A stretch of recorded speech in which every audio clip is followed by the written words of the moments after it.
qani qizlar, ketdik, men sizlarni o'zim bilan birgalikda White Partyga olib kelaman. Bu yerda qizlar farishtaga o'xshab hamma oppoq kiyinib olgan, dress code oppoq bo'lgandi. Partida esa dedi-qo'di yopamiz. Qani ketdik. Birinchi bo'lib partida ochib berishgandan so'ra har bir qiz o'rnidan turib o'zini tanishtirdi, qaysi shahardan kelganligi haqida aytdi va yoshini aytdi. Undan so'ra esa kelin salom bo'ldi. Vobshe milliyligimizga gap yo'q. Kiyimlarini qarang, asal bo'lib kelin salom qilib, milliyligimizni eslab, O'zbekistonda eslab, hammamiz maza qilib videoga oldik ham albatta. Va menga ham salom qildilar deymi? Hozir albatta men tomonga salom qildilar.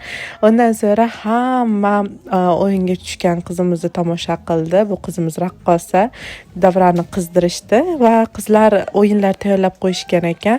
Birinchi o'yin shunaqangi muzikani davom ettirish bo'ldi. Bu ham juda ham qiziqarli bo'ldi. Bu esa ikkinchi o'yin. Ikkinchi o'yinda shunaqa stollarni qo'yib qizlar maza qilib o'yinga tushib aylanib, xullas o'yin o'ynashdi. Men esa qo'shilolmadim chunki navbat yetmadi. Undan so'ra hammamiz o'rnimizdan turib o'zbekcha qo'shiqlarga o'yinga tushdik. To'yni sog'inganmiz, bilasizlar, chet elda to'y qilish, to'yga borish problema. Lekin hamma qizlar maza qilib o'yinga tushdik. Bu esa Nargiza o'sha tadbirda tashkillashtirgan.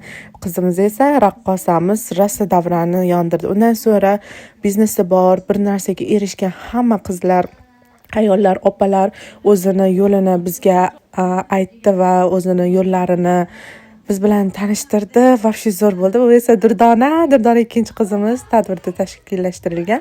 3-o'yin ham bo'ldi. 3-o'yinda shunaqa qilib mevani yeyish bo'ldi va oxirida qizlar bizga podarkalar tarqatdi. Shuncha qilishgani yetmagandek podarkalar ham. Men esa qizlar bilan tanishdim. Asal, shakar qizlar, hammalar bilan tanishganimdan juda ham xursandman. Maza qilib bitlarimni to'kib keldim to'g'risi. Qizlar, keyingi partiyaga boramizmi, yo'qmi? Qoldiringlar. Qaysi partiyaga boraylik? Bye.